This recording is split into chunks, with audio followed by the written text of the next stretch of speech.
নমস্কার বন্ধুরা, আমি মোনালিসা। আর এখন রাত 8টা বাজে। আর আজকে একটা সুপার প্ল্যান করে নিয়েছি আইসক্রিম খেতে যাওয়ার।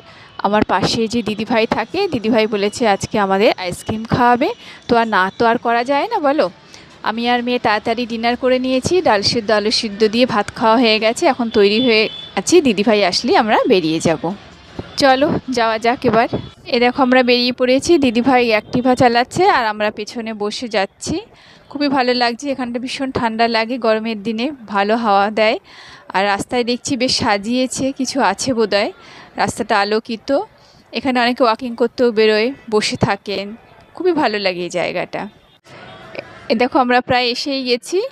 দিদিভাই যেহেতু ঠান্ডা লেগেছে, দিদিভাই আইসক্রিম খাবে না, আমাদের নামিয়ে দিয়ে দিদিভাই একটু শপিং করতে যাবে, তারপর আবার আমাদের নিয়ে বাড়িতে যাবে একসাথে। দেখো এসে গেছি, একে বড়দা ডেরি বলে। আর গরমকালে এখানে যেন মেলা বসে। এখানে আইসক্রিম খাওয়ার জন্য আগে পেমেন্ট করে বিলটা নিয়ে নিতে হয়, তো বিল নিয়ে নিচ্ছি। দেখো দুটো সফটি নিয়ে নিয়েছি। আর এই সফটি হচ্ছে বাইরের দিকে পাওয়া যায়, ভেতরে আবার অন্যরকম পাওয়া যায়। খাওয়া হয়ে গেছে সফটি, এবার আবার দুটো কোন নিয়ে নিয়েছি ভেতর থেকে।